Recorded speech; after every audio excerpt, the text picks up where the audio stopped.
তোমরা সবাই ভালো আছো, সুস্থ আছো। সো ফাইনালি আবার একটা বড় ব্লগ নিয়ে আমি চলে এসেছি। তো আজকে সানডে, তারিখ হচ্ছে 19। তো তারিখ হচ্ছে 19। আমরা আজকে যাবো একটু ঘুরতে, মানে সবাই মিলে যাবো, অনেক দিন পর একটু সবাই মিলে ঘুরতে যাব। কোথায় যাব? যাওয়ার মধ্যে আমাদের ফার্স্ট অপশন এসেছে মাথায়, একটু লং যেহেতু আমরা যেতে চাইছিলাম, তো আমরা যাবো বলেছিলাম কোলাঘাট। সো দেখা যাক কি হয় না হয়। তো আজকে আবার ফাইনালি সবাই একসাথে হব। আর সব থেকে বড় কথা, অনেক দিন পর সবাই মিলে কোথাও যাওয়াটা খুব মজার হয়, আর সবাই না গেলে ভালো লাগে না একা একা, তো সবাই মিলেই যাচ্ছি। আর এখন বাজে হচ্ছে অলরেডি 2:20 হয়ে গেছে। আমরা বেরোবো ওই 4টে নাগাদ করেই বেরোবো, আবার ফেরাটাও ব্যাপার আছে একটা। তো আজকে 19 তারিখ, কাল 20 তারিখ, কাল আমাদের এইখানে ভোট আছে। তো আবার সেটার জন্য একটা আছে কি যে তাড়াতাড়ি বাড়ি ফিরতে হবে। তো দেখা যাক কখন কি বেরোনো হয়। তো আমরা অবশ্যই বাঙালি যে লেট করবোই।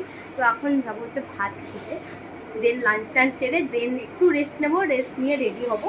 তো চলো তোমাদেরকে পুরোটা শেয়ার করবো, আর সবার মজাগুলো শেয়ার করবো। সবাই সবার টিভি যেভাবে ওরাই সেটাই আমি শেয়ার করবো, যতটা শেয়ার করতে পারবো আমি। তো চলো দেখতে থাকো পুরো ব্লগটা। হয়ে গেছি, এই যে আমার চুলটা আমি খোপা করে নিয়েছি, চুলটা আমি খুলছি না এখন। এই যে সুন্দর সুন্দর একদম রেডি হয়ে গেছি। এর গেট রেডি উইথ মিটাও আমি পোস্ট করবো, শ্যুট করেছি, এডিট করে পোস্ট করবো, কারণ তোমরা দেখছি আমার গেট রেডি উইথ মিগুলো দেখতে খুবই ভালোবাসছে, ওগুলো বেশি ভিউজ হচ্ছে, সেটা পোস্ট করবো। সে এখনও আসেনি, এলে দেন যাবো। গরম হচ্ছে প্রচুর, এত গরমের মধ্যে তাও মেকআপ কিছু আমি করিনি, মেকআপ করলে তো পুরো গলে গলে পড়তো, মেকআপ কিছু করিনি, তাও গরম হচ্ছে। তো এবার এলে দিন আমি বেরিয়ে গেছিলাম। হ্যাঁ, আমাদের বাড়ির গলির সামনে আর কি গাড়িটা, মানে আমরা যাদের চারচাকা করে যাচ্ছিলাম, ও আমাকে বলেছিল কি যে মানে দাদা আমাকে বলেছিল কি যে ওখান থেকেই পিক আপ করে নেবে। সো ফার্স্টে আমি উঠেছি, তারপর দিন সবাই উঠেছে। তো আমি এখানে সবাইকে বসে একটু হাই করে দাও ফার্স্টে একে বলেছি।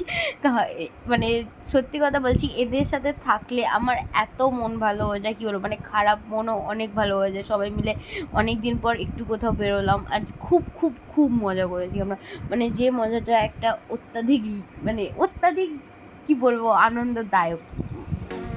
যাই হোক, তো এখানে আমি তোমাদের সাথে একটু রাস্তার ক্লিপও শেয়ার করে দিয়েছিলাম। আমার কথা উল্টোপাল্টা হয়ে যাচ্ছে। এখানে আমি একটু রাস্তার ক্লিপও শেয়ার করে দিয়েছিলাম, কারণ রাস্তার মানে তখন যখন যাচ্ছিলাম এত সুন্দর লাগছিল রাস্তা, সবে সবে রোদটা পড়ছে একটু একটু করে, এত সুন্দর লাগছিল। তো এখানে আমি করে দিয়েছিলাম। তারপরে এই যে আমি একটু ভিডিও নিয়েছিলাম, এই ভিডিওটা আমি শর্টসের জন্য নিয়েছিলাম, যে আমি শর্টস পোস্ট করব, কিন্তু এটা শর্টস কোনো আসবে না, এটা শুধু গেট রেডি উইথ মিটাই আসবে। তো যাই হোক, তারপর আরেকটু রাস্তার ভিডিও দিয়ে দিয়েছি। তো এটা আমরা কোলাঘাট ঢুকে গেছি, সেই মানে কোলাঘাটের আগেটা করেই হয়তো এই ক্লিপটা ছিল, আমার এখন এক্স্যাক্ট মনে নেই। ভয়েস দিতে বসেছি যখন, তখন এইসব কিছু আর মাথায় নেই। তারপর আমরা ওখানেই মানে শেরে পাঞ্জাব যাইনি, কোলাঘাট গিয়েছিলাম, একটু সবাই মিলে আড্ডা দিয়েছি, অনেকক্ষণ আড্ডা দিয়েছি, গাড়িতেও আড্ডা হয়েছে, গিয়েও আড্ডা হয়েছে। তো আমরা একটা নর্মাল সাইডে চা আর পকোড়ার দোকানে আর কি দাঁড়িয়েছিলাম, এই যে তার ভেতরটা। তো এখানে আমরা পকোড়া আর চা অর্ডার করেছিলাম। এদের ফটোশ্যুট চলছে, এই যে একটা ক্যামেরাম্যান, আরে আমরা এইখানে দাঁড়িয়েছি।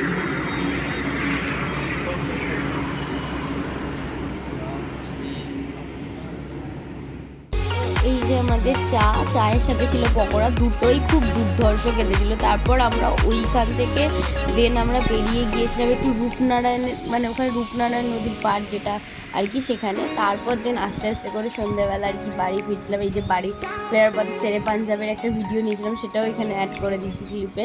তো এটাই, মানে খুব বেশি বড় ব্লগও আমি করিনি, ছোটোখাটো একটা ব্লগ করেছি, শুধু জাস্ট ইভিনিং টাইমটাই আর কি কভার করেছি, মানে যতক্ষণ আমরা বাইরে বেরিয়েছিলাম। তারপর এই যে আমি বাড়ির রাস্তার দিকে আস্তে আস্তে হাঁটছি, খুব টায়ার্ড হয়ে গিয়েছিলাম বসে থেকে থেকে, তারপর অনেক কিছু ঘটেও গেছে। আমি বাড়ি চলে এসেছি, বাড়ি এসে ফ্রেশ হয়ে ভিডিওটা এখানেই এন্ড করবো। হ্যাঁ, ভিডিওটা খুব বেশি বড় করিনি, কারণ আমি চাই কি তোমরা অ্যাটলিস্ট পুরো ভিডিওটা দেখো, মজা করো, বাট খুব বড় হলেও অনেকে হয়তো অনেকে দেখতে চায় না, তো সেই হিসাবে মাথায় রেখে একটা মিডিয়াম লেন্থ করেছি ভিডিওটা, খুব বেশি বড় না, এটাকে মিনি ব্লগও বলা যায় না, আবার খুব বড় ব্লগও বলা যায় না, ওই মিডিয়াম কিছু একটা। তো যাই হোক, ভিডিওটা ভালো লেগে থাকলে লাইক, কমেন্ট, শেয়ার, সাবস্ক্রাইব সব করে দিও। হ্যাঁ প্লিজ, এইভাবেই পাশে থেকো। তোমরা পাশে না থাকলে হয়তো এইটুকু, মানে যেটুকু পথ অতিক্রম করেছি সেটাও অতিক্রম করতে পারতাম না। তো দেখা হচ্ছে পরের ভিডিওতে, ততক্ষণের জন্য সবাই ভালো থেকো, সুস্থ থেকো, আর হ্যাঁ প্লিজ আমার পাশে থেকো। টাটা।